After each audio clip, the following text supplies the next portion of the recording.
Reka mbasuze cyane ndetse mbahe ikaze abakunzi b'amakuru mashya Prince ugarutse ku makuru afite aho ahuriye n'u Rwanda. Ni amakuru asobanura neza ko u Rwanda rwasubije ibirego by'u Burundi ndetse na Repubulika Iharanira Demokarasi ya Kongo mu kanama k'uburenganzira bwa muntu.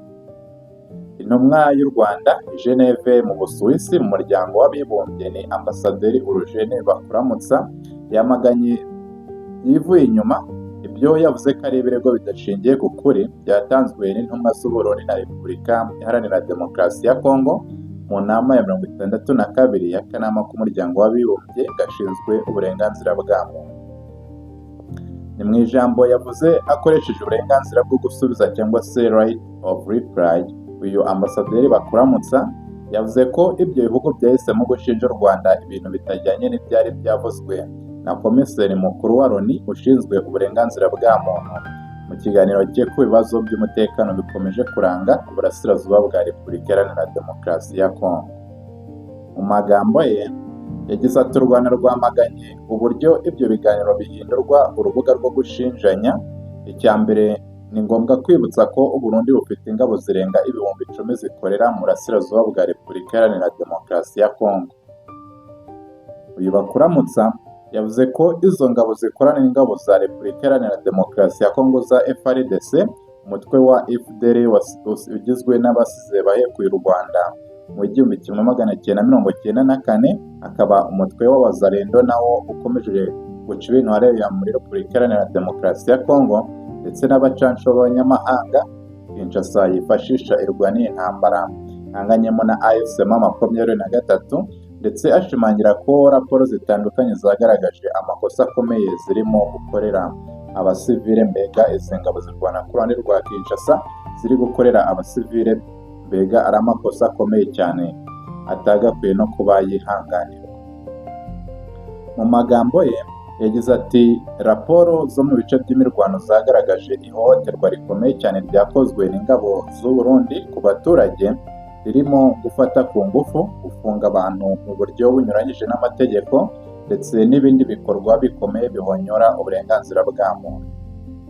Uyu Ambasaderi Bakuramutsa yanongeye kugaragaza impungenge u Rwanda rumaze igihe ruvuga ku mutekano warwo,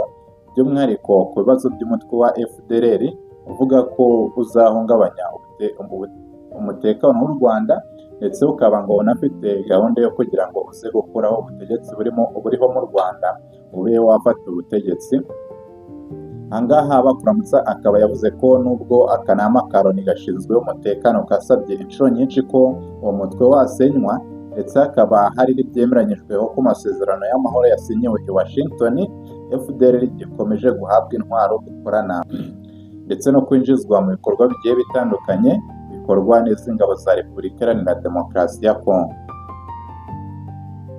Mu ijambo rye yongeyeho ko raporo zitandukanye zigaragaza kandi ko ubutegetsi bwa Repubulika Iharanira Demokarasi ya Kongo bukorana n'indi mitwe yitwaje intwaro irimo Wazalendo ndetse na Codeco. Ibyo Bakuramutsa akaba yashimangiye ko Repubulika Iharanira Demokarasi ya Kongo idashobora kuvuga ko ishaka amahoro mu gihe ikomeje gukorana n'imitwe yitwaje intwaro. Mu magambo ye yagize ati Repubulika Iharanira Demokarasi ya Kongo ishobora kuvuga ko ishaka amahoro mu gihe ikomeje guha intwaro, guhuza no gukoresha imitwe yitwaje intwaro ikomeza guteza umutekano muke no kongera imibabaro y'abasivili.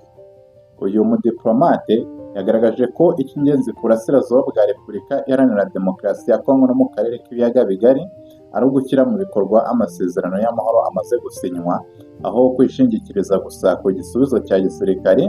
cyangwa ku birego bidafite ibimenyetso bifatika. Mbega arimo agaragaza ko igihe cyose Repubulika Iharanira Demokarasi ya Kongo ubwo ifatanya n'u Burundi, mu gihe cyose bakomeza kwishingikiriza kuri bino birego baba barega u Rwanda bidafite ibimenyetso, cyangwa se bagakomeza kwishingikiriza ku ntambara, mbega bumva ko bazatsinda,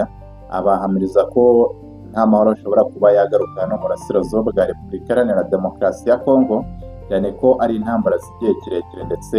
nta gihe intambara zitigeze zibaho. Ubona neza ko nibura igisubizo gisigaye kuri ubu ngubu ari ukuba bajya mu biganiro ndetse bakubahiriza ibyo baba bashyizeho umukono, agaruka kuri aya masezerano ya Washington. Gusa nanone hakaba hari n'andi masezerano yasinyiwe mu Busuwisi hagati y'uruhande rwa M23 ndetse n'uruhande rwa leta ya Kinshasa, bigaragara neza ko aramutse yubahirijwe hashobora kuba hari icyahinduka, mbega amahoro akaba yakongera kugaruka no mu burasirazuba bwa Repubulika Iharanira Demokarasi ya Kongo. Kanda like ndetse na subscribe twongere gusubira mu zindi nkuru.